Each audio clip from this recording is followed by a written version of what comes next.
नमस्कार दोस्तों, मैं सन्नी हिंदुस्तानी आप सभी का ऑनलाइन क्लास SK स्टडी में स्वागत करते हैं। तो चलिए आज जो है मैथ का प्रायोरिटी सेट 8 है। तो आप लोग इससे पहले प्रायोरिटी सेट 1 से 7 तक नहीं देखे तो आप जाइए हमारे चैनल पे और देखिए। और जितना भी प्रायोरिटी सेट है सभी मोस्ट इम्पोर्टेंट है, प्रीवियस ईयर से पूछा गया क्वेश्चन है। तो चलिए आज का क्लास बहुत इंपॉर्टेंट होने वाला है। तो आप लोग जो है कॉपी कलम लेकर बैठिए और जितना भी क्वेश्चन बताएंगे सभी को नोट कीजिए, क्योंकि ये सब क्वेश्चन जो आप लोग के लिए एग्जाम के लिए बहुत महत्वपूर्ण है। तो आप लोग अगर हमारे चैनल पर पहले आए हमारे चैनल को सब्सक्राइब कर लीजिए, पहली बार आए तो अगर फेसबुक पे देख रहे हैं हमारे पेज को फॉलो कर लीजिए, क्योंकि ऐसे सब क्वेश्चन महत्वपूर्ण सब हम लोग डेली लाते रहते हैं। तो सबसे पहले आप सब पहुँचेगा ताकि आप लोग भी अच्छे तरीके से समझ जाइएगा। और प्रायोरिटी से शॉर्ट ट्रिक बताते हैं, तो आप जो हमेशा आपका टाइम बचाते हैं और शॉर्ट ट्रिक ही एग्जाम में यूज करना है। तो चलिए क्वेश्चन नंबर 1 की ओर ज़्यादा इधर उधर की बात नहीं करते हैं, डायरेक्ट टॉपिक पे चलते हैं, ठीक है। तो देखिए ऐसे सब क्वेश्चन को किस तरीके से बनाएंगे। चलिए देखिए क्वेश्चन पढ़िए। ए और बी के वेतन का योग 43,000 रुपया है। ए अपनी आय का 95% तथा बी अपनी आय का 80% भाग खर्च कर देता है। यदि उनकी बचत समान है तो बी का वेतन ज्ञात करें। तो देखिए जब भी इस सब टाइप का क्वेश्चन पूछे तो हमको क्या करना है। यहाँ पे क्या पूछ रहा है, ए अपनी वेतन का आय, ए जो ए का वेतन का आय कितना है 95%। तो 95% टोटल कितना होता है 100%। तो इधर 95% तथा बी जो है 80% भाग खर्च कर देता है। 100 में जो है ये 95% जो है खर्च कर देता है। बचा कितना 5% बचा। तो 5% का 5/100% निकालना है। तो उसी तरह देखिए आगे फिर पढ़िए क्या कहा है, बी अपनी आय का 80% भाग खर्च कर देता है यदि उसकी बचत समान मीन्स बराबर, यानी दोनों का सेम ही कहानी है। इसका 80% तो कितना 100 रुपया में 80 रुपया खर्च कर दिया तो कितना रुपया बचा, तो 20 रुपया। तो इसका 20% निकाल दीजिए। अब देखिए इसको ऐसे भी आप डायरेक्ट ही कटा सकते हैं। 100 से 100 कैंसिल हो गया, बराबर के इस पार है तो ये हो गया 4 पंचे 20, 5 एकम 5। तो चलिए देखिए यहाँ पे ये ए है और ये गुना में इधर आके क्या हो जाएगा भाग हो जाएगा। और ऊपर में कितना है 1/4। तो हमको जो है 1 + 4 बराबर कितना होता है 5, ठीक है। तो 5 अनुपात, ये टोटल ये रेशियो है, अनुपात है, ठीक। तो 5 अनुपात बराबर कितना है, देखिए 5 अनुपात बराबर 43,000 रुपया है, ठीक। तो हमको पूछा है 1 अनुपात, तो हम 1 अनुपात का निकालेंगे। गुना में छोड़िए, गुना में इधर भी भाग हो जाएगा ना, ये ऊपर अच्छा ये तो यहाँ पे ये है, ये बी गुना में इधर आके भाग हो गया। तो ये गुना में है तो ये भी इधर आके तो भाग हो जाएगा, होगा सेम ही प्रोसेस। तो चलिए हमको 1 का निकालना है। तो 1 रेशियो बराबर 43,000 रुपया और बटे 5। तो इसको कटा दीजिए, देखिए कितना बार में कट रहा है ये। तो ये जो है 8 पंचे 40 और 3 इधर हो गया 6 पंचे 30। तो यहाँ तक तो कट गया और जीरो बचा क्या डबल जीरो, ये डबल जीरो। तो देखिए 1 रेशियो बराबर 8,600 हुआ। तो 1 रेशियो हमको क्या पूछा है, बी का वेतन ज्ञात करें। तो बी का यहाँ पे देखिए बी का रेशियो कितना है 1। तो ये बी का ऐसे भी आप लिख सकते हैं, बी बराबर 8,600। ये हो गया आपका राइट आंसर। यहाँ पर भी आप आंसर लगा सकते हैं। देखिए किस ऑप्शन में है, तो देखिए आपका ऑप्शन जो है ऑप्शन डी आपका सही है। तो आशा करते हैं आप लोग को अच्छे तरीके से समझ में आ गया हो। अगर नहीं समझ में आया तो कोई भी डाउट है तो कमेंट कीजिए। तो चलिए क्वेश्चन नंबर 2 की ओर चलते हैं फिर। चलिए देखिए ये क्वेश्चन नंबर भी मोस्ट इम्पोर्टेंट है। क्वेश्चन नंबर 2 जो है मोस्ट इम्पोर्टेंट है, ठीक है। चलिए क्वेश्चन पढ़िए। एक विक्रेता ने 6 सिलाई मशीन 63,000 रुपये में बेची तथा उसे 5% का लाभ हुआ। यदि वह 15% लाभ कमाना चाहता है तो उसे 8 मशीन किस कीमत पर बेचनी चाहिए।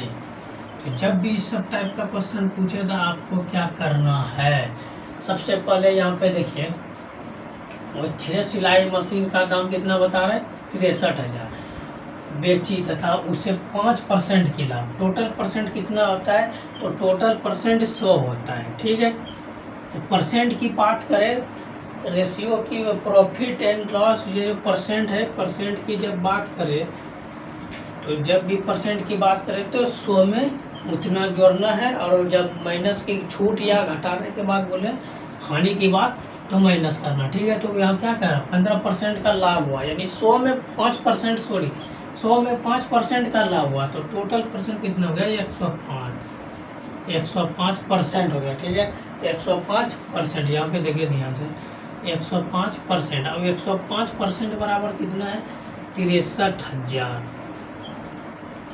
ठीक है, तो हमको इसमें क्या करना है, जब 105% बराबर 63,000 है तो हमको क्या निकालना है, पहले 100% का निकालना है। 100% का हमको निकालना है, तब ना मेरा CP गिरेगा। 100% का निकालना है तो क्या हो जाएगा, 63,000 और बटे 105 गुने 100, ये हो जाएगा ना। तो इसको जो है कटा दीजिए, देखिए तो ये जो है 6 कम 6, और उसके बाद 6 पंचे 30, तो ये 00 बच गया, 00। ठीक है, तो ये जो है 105% है, तो 100% का मेरा कितना निकला, तो ये निकला 60,000। कितना निकला, 60,000 रुपया। रुपया में है तो रुपया दे दीजिए। तो ये क्या 60,000 रुपया क्या निकला आपका, ये क्या निकला 60,000 रुपया, तो ये निकला CP, C और P, जिसे हम कहते हैं कॉस्ट प्राइस, ब्रैकेट में लिख देते हैं क्रय मूल्य। ठीक है, तो क्रय मूल्य मेरा कितना निकला, 60,000 रुपया। चलिए यहाँ तक समझ में आप लोग को आ गया अच्छे तरीके से। चलिए अच्छी बात है, ध्यान दीजिए, यहाँ पे आगे पढ़िए। कितना सिलाई मशीन का हमको निकालना है, 6 सिलाई मशीन। तो 6 सिलाई मशीन बराबर कितना, 63 में देना है। 6 सिलाई मशीन बराबर 60,000 रुपया।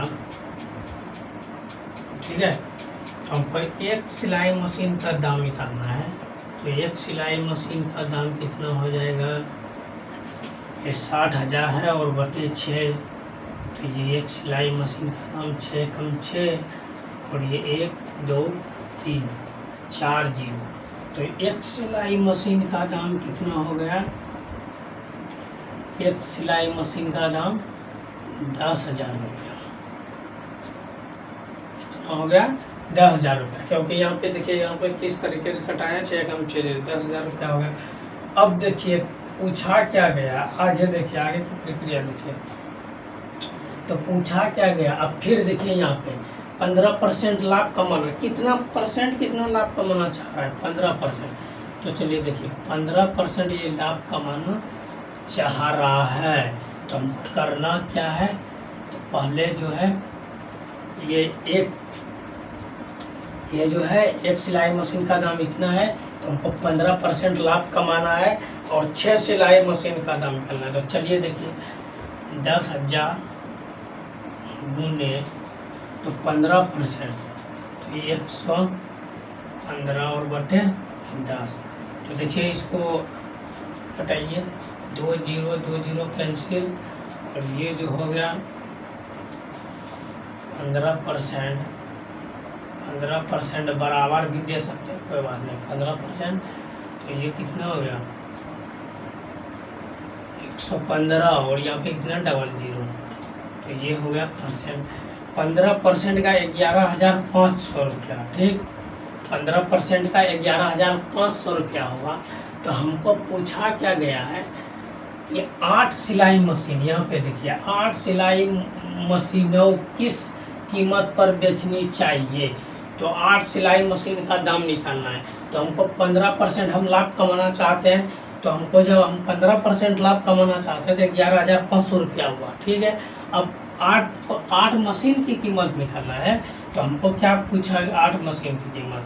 तो 8 मशीन की कीमत बराबर क्या होगा, तो 11,500 गुने 8। ठीक है, तो ये जो हो गया ये हो जाएगा 92,400 रुपीज़। आप यहाँ पर भी आंसर लगा सकते हैं। तो एग्जाम में जो है डायरेक्ट आप आंसर, जैसे आंसर निकला आप ऑप्शन देख के आप लगा दीजिए। ठीक है, ऐसा नहीं कि इधर उधर कीजिएगा, ये गलत हो जाएगा। फिर यहाँ डबल जीरो है, 8 5 40 की जीरो, उसके लिए यहाँ पे एक और जीरो होगा, कोई दिक्कत नहीं है, थोड़ा आप लोग भी मिला दीजिएगा। ठीक है, तो यहाँ पर आप डायरेक्ट जैसे ये आंसर निकला तो आप देखिए ऑप्शन किस ऑप्शन में है, तो ऑप्शन भी आपका सही है।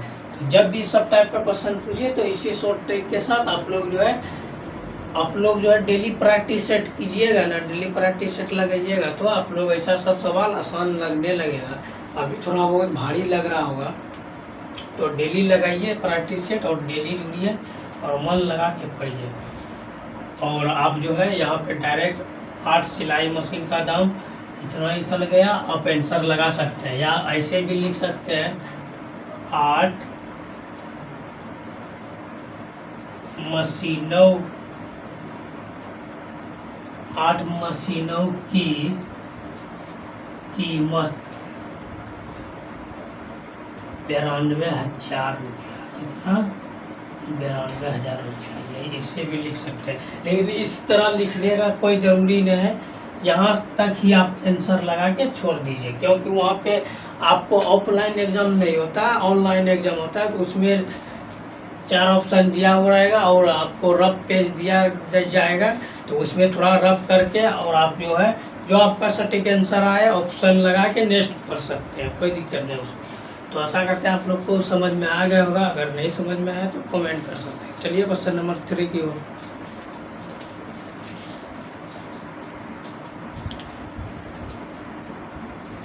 चलिए देखिए, ये क्वेश्चन नंबर 3 जो है ये भी मोस्ट इम्पोर्टेंट है। आप लोग भी IMP लगाइएगा, मोस्ट इम्पोर्टेंट क्वेश्चन क्या है देखिए।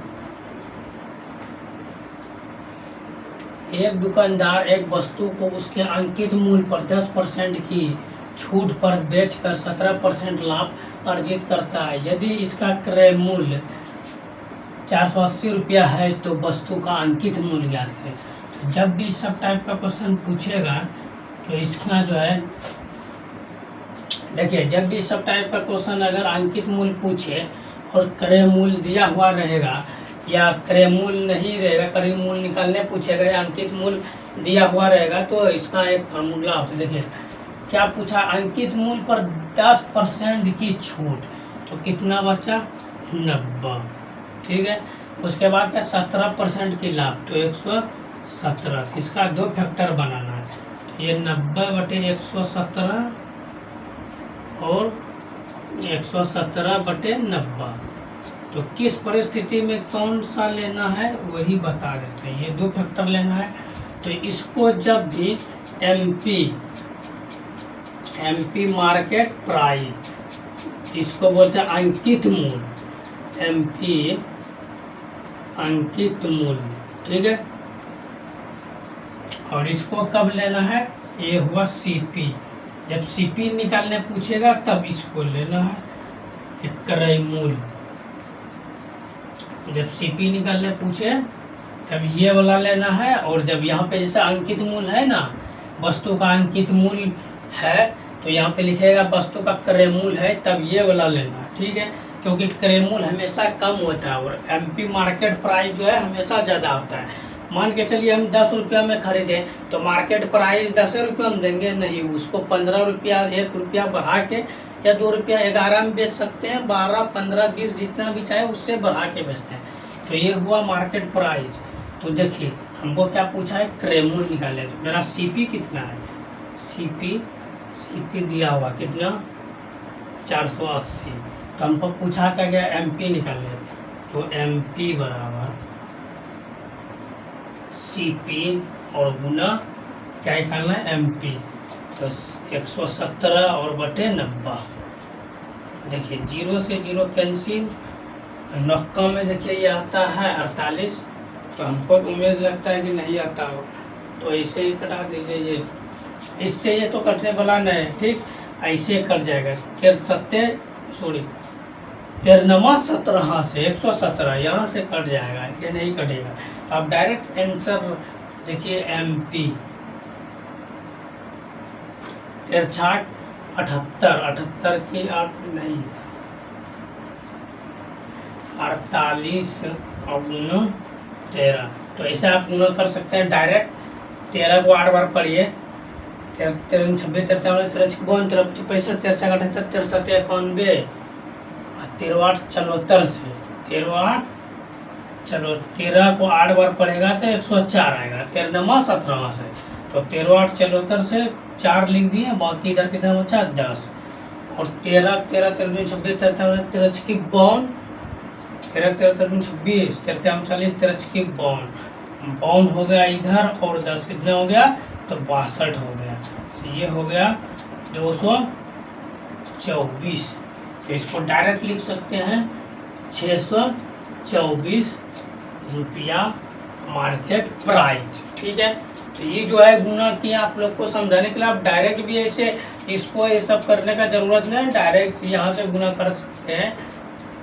13 को 8 बार पढ़े, 13 8 74 से, उसके बाद फिर डायरेक्ट गुना कर दीजिए। 13 5 65 10 62 हो गया, सॉरी। चलिए समझ में आ गया आप लोग। 13 को 8 बार पढ़िए, 13 चौके 52 और 10 कितना हो गया 62। तो आपका समझ में इसमें क्या है, कुछ नहीं है।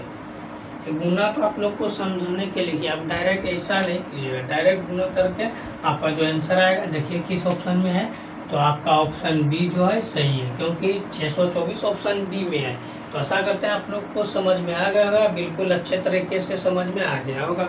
तो आप लोग को एक बार कमेंट कीजिए अच्छे से, अगर समझ में आ गया तो। अगर वीडियो अच्छा लग रहा है तो लाइक भी कर दिया कीजिए, क्योंकि लाइक से हमको भी मोटिवेशन मिलता है कि आप लोग को समझ में आ रहा है। तो चलिए क्वेश्चन 4 की ओर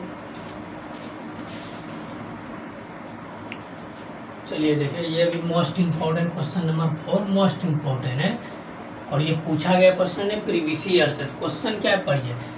प्रति वर्ष साधारण ब्याज की दर एक निश्चित दर से एक राशि 8 वर्षों में दोगुनी हो जाती है, वह अवधि ज्ञात कीजिए जब यही राशि साधारण ब्याज की समान दर से 4 गुनी हो जाएगी। ठीक है, तो चलिए देखिए क्वेश्चन पढ़िए और समझिए, उसके बाद सॉल्यूशन कीजिए। क्या पूछा गया है, एक निश्चित कोई सा निश्चित दर जो है, मान लेते हैं कि ये 100 निश्चित दर है, ये बढ़ के कितना हो जाता है 2 गुनी, तो ये 200 हो जाता है। ठीक समझिएगा, यहाँ पे बढ़िया से, यहाँ पे जो है ध्यान से समझिएगा। मान के चलिए हम साधारण ब्याज जो दर है 100 रुपया मानते हैं, तो यहाँ पे क्या पूछा गया क्या है 100 रुपया माने, तो क्या पूछा गया 2 गुनी हो जाती है। अगर 100 रुपया माने तो 2 गुना कर दिए तो 200 रुपया हो गया। ये कितने साल के लिए हुआ, तो ये 8 वर्ष के लिए हुआ। क्या पूछा गया है 8 वर्ष। यहाँ पे देखिए 8 वर्षों में 2 गुनी हो जाती है, तो 8 वर्ष में 2 गुनी हो गया। फिर वह अवधि ज्ञात की जब यही साधारण ब्याज की दर 4 गुनी हो जाती है, यानी यही जो है 4 गुनी, यानी यही जो 100 रुपया जो है, यही 100 रुपया जो है 4 गुना हो जाता है, यानी 400 रुपया बन जाता है। 4 गुना 100 का 4 गुना 400 रुपया हो गया, तो कितना साल में बढ़ जाता है, तो यही तो पूछा गया है। 4 गुनी हो जाएगी तो अवधि यानी वो कितने वर्ष के लिए। तो देखिए यहाँ पे, तो ये जो है 100 से 400 आया, तो कितना, यहाँ देखिए ये 100 से 200 आया, तो यहाँ पे 100 बढ़ा, तो यहाँ पे 100 से ये 400 आया, तो ये कितना बढ़ा 300 बढ़ा। ठीक है, समझिएगा, यहाँ पे मेन पॉइंट है, समझिएगा 300 रुपया बढ़ा, और ये ये 100 रुपया बढ़ा, ये 300 रुपया बढ़ा, ठीक है। समझिएगा यहाँ पे जब 8 वर्ष में 100 रुपया बढ़ा और यहाँ पे 300 रुपया बढ़ा, तो इसका अर्थ क्या हुआ, ये जो है जब 8 वर्ष में 100 रुपया बढ़ा तो 3 वर्ष में 300 रुपया बढ़ेगा, तो 3 से गुना कर दीजिए। तो कितने वर्ष में 300 रुपया बढ़ा, तो 24 वर्ष में, क्योंकि ये 8 जो है ये 3 से गुना हो जाएगा और ये हो जाएगा 24 वर्ष, ठीक है। तो आपका आंसर जो है 24 वर्ष हो जाएगा, बिल्कुल राइट आंसर हो गया। तो देखिए यहाँ पे जब 8 वर्ष में 100 बढ़ रहा है, ठीक है, यहाँ पे समझिए 8 वर्ष में 100 रुपया बढ़ रहा है, तो 300 रुपया 3 वर्ष में बढ़ेगा, तो 8 या 24 वर्ष हो जाएगा, तो 24 वर्ष में 300 रुपया बढ़ेगा। तो आपका राइट आंसर हो गया 24 वर्ष, आपका ऑप्शन सी बिल्कुल सही है, ठीक है। तो आशा करता है आप लोगों को समझ में आ गया होगा बिल्कुल अच्छे तरीके से। अगर नहीं समझ में आया तो कमेंट कर सकते हैं, इसमें कोई डाउट, नो डाउट, नो कोई दिक्कत नहीं। अगर दिक्कत है तो आप कमेंट करिए, फिर से बताएंगे, समझाएंगे अच्छे तरीके से। तो चलिए क्वेश्चन 5 की ओर।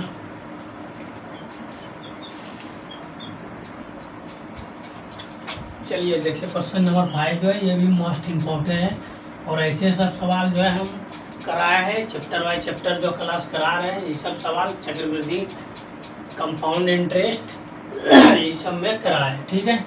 तो चलिए देखिए ये सब क्वेश्चन क्या है, 1 रुपया में 9% प्रति वर्ष की दर से, ठीक है, 1 रुपया में 9% प्रति वर्ष की दर से 2 वर्षों के चक्रवृद्धि ब्याज और साधारण ब्याज में 20.25 रुपया का अंतर है, x का मान क्या होगा, ठीक है, यह क्या है।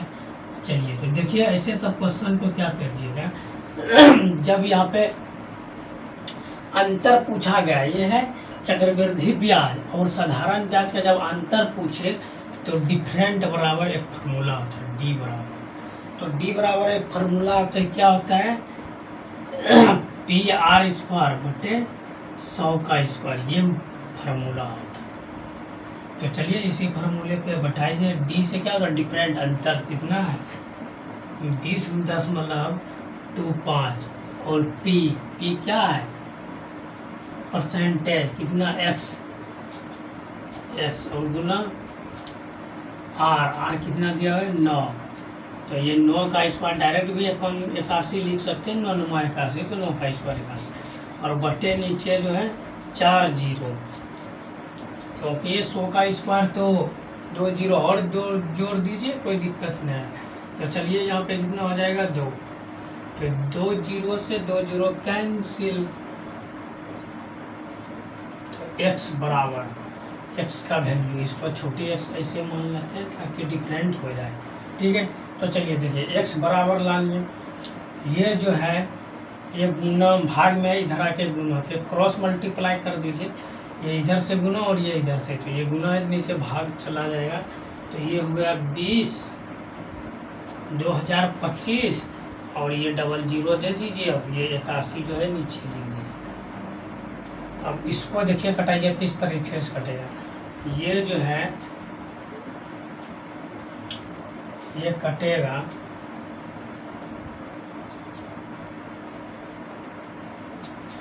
ये हो गया 81 गुना, तो कम 2 8 गुना 16, तो ये जो है 22,500 में कटेगा। फिर इसको कटाइए, ये दोनों 81 22,500 गुना 9 कीजिएगा तो 20,000, इकाई दाई सैकड़ा हज़ार, 2,000, इकाई दाई सैकड़ा हज़ार, 10,000 लाख, तो ये 2,25,2,500, ठीक है। तो इसको 9 बार में कटा दीजिए। चलिए देखिए यहाँ पे भी 9 से कटेगा,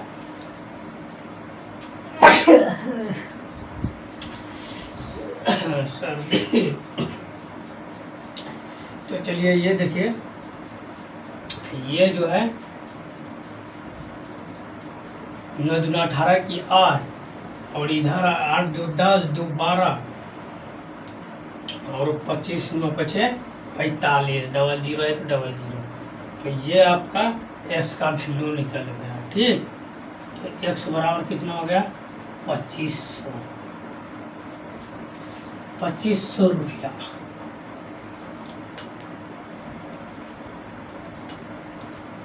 या पॉइंट आंसर हो गया। तो जब डिफरेंट पूछेगा तो डिफरेंट जैसे आ गया तो ये फार्मूले पे आप निकाल दीजिएगा। तो आशा करते हैं आप लोग को समझ में आ गया। इसमें कोई डाउट है कमेंट कर सकते हैं, अदरवाइज चलते हैं फिर क्वेश्चन नंबर 6 की ओर। उससे पहले देखिए ये किस ऑप्शन में है, तो ऑप्शन बी आपका सही है। तो अच्छे तरीके से समझ गए होंगे। अगर कोई दिक्कत है, कोई डाउट है तो कमेंट कीजिए। नहीं तो चलते हैं नेक्स्ट क्वेश्चन की ओर, क्वेश्चन नंबर 6 की ओर चलते हैं।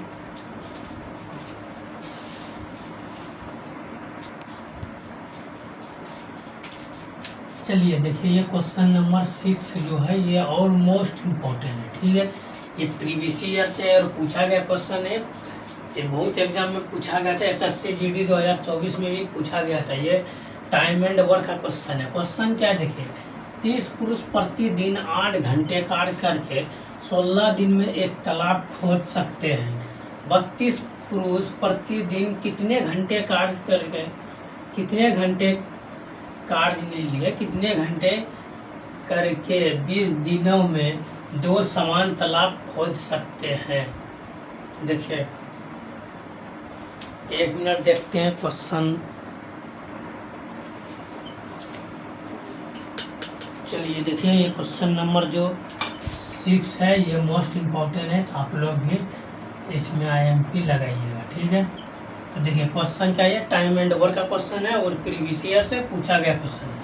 क्वेश्चन क्या है, 30 पुरुष प्रतिदिन 8 घंटे कार्य करके 16 दिन में एक तालाब खोद सकते हैं। 32 पुरुष प्रतिदिन कितने घंटे, इस जगह कार्य लिख लीजिएगा, करके 20 दिनों में 2 समान तालाब खोद सकते हैं।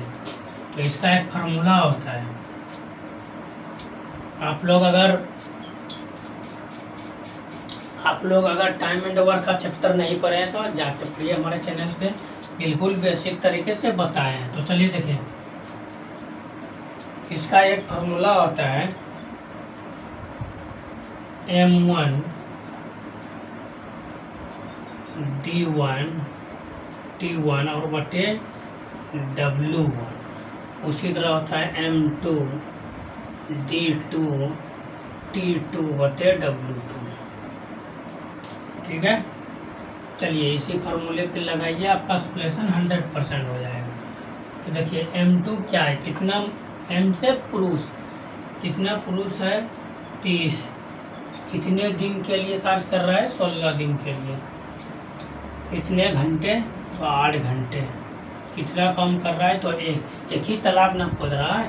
तो उसी तरह देखिए इसका देखिए 32 पुरुष है तो 32 कितने दिन तो 20 दिन के लिए, और इसमें T2 कितने समय यहाँ पे पूछा गया है ना, कितने घंटे, तो टाइम लगेगा ना, तो T2 हमको निकालना है। और क्या पूछा है 2 समान तालाब, तो 2 काम कर रहा है, 2 तालाब खोद रहा है। तो चलिए इसको जो है आप गुना भाग कीजिए, देखिए किस तरीके से करता है। तो ये जो है ऐसे भी 8 दूना 16, 8 दूना 16 हो गया। और इधर देखिए तो इसको क्रॉस मल्टीप्लाई कर दीजिए, इसको इससे 1 से गुना कीजिएगा, कोई फर्क नहीं पड़ेगा। तो डायरेक्ट चलिए T2 जो है T2 बराबर हमको क्या करना है, ये 30 है और ये 16, ये 8। तो इधर जो है गुना में है तो इधर आके क्या हो जाएगा, भाग हो जाएगा। तो नीचे जो है इधर गुना में 8 है, 8 दूना 16, सॉरी यहाँ पे 16 होगा। तो क्योंकि 16 दूना 32 होता है तो यहाँ पे 16 हो जाएगा। और ये 20 इधर गुना में है, इधर आके भाग हो जाएगा। चलिए देखिए इसको कटाइए, 16 कैंसिल हो गया। तो अब देखिए ऐसे भी 1 0 कैंसिल कर दीजिए, तो ये हो गया 4 दूना 8, तो 4 तिया 12, तो 12 घंटा प्रतिदिन जो है 12 घंटा काम करेगा ये। तो चलिए देखिए इधर भी लिख सकते हैं T2 बराबर, तो 4 तिया 12 हो गया, सब तो कैंसिल हो गया, तो 4 तिया 12, तो 12 घंटे ये प्रतिदिन जो है 12 घंटे काम करेगा, तभी इसका काम जो है 2 तालाब खोदने में समाप्त हो जाएगा, 2 तालाब। तो चलिए आपका राइट आंसर क्या हो गया? तो राइट आंसर आपका बिल्कुल ए सही आंसर हो गया। तो आशा करते हैं आप लोग को समझ में आ गया होगा अच्छे तरीके से। तो चलिए आज का क्लास कैसा रहा, आप लोग को कैसा लगा, आप लोग एक बार कमेंट अवश्य कीजिएगा। तो मिलते हैं फिर नेक्स्ट वीडियो में, तब तक के लिए जय हिंद जय भारत।